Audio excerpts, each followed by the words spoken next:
ઉનાના Ahmedpur Mandvi beach ખાતે ગણેશ વિસર્જન બાદ સફાઈ હાથ ધરવામાં આવી.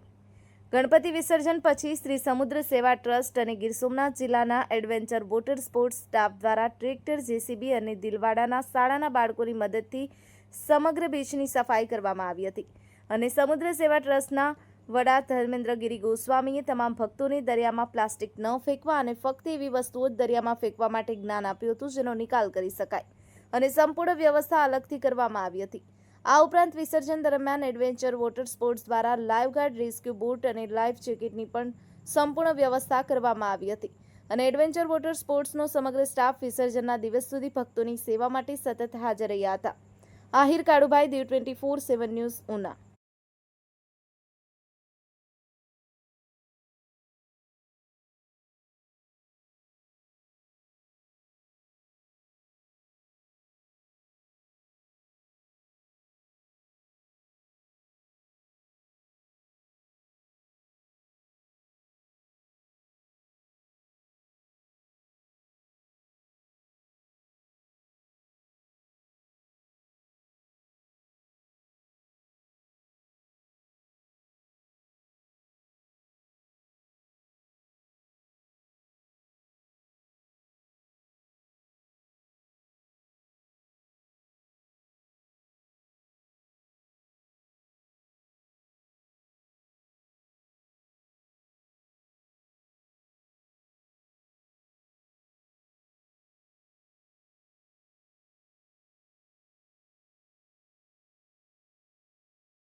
મારું નામ ધર્મેન્દ્રગીરી બાલુગીરી ગોસ્વામી.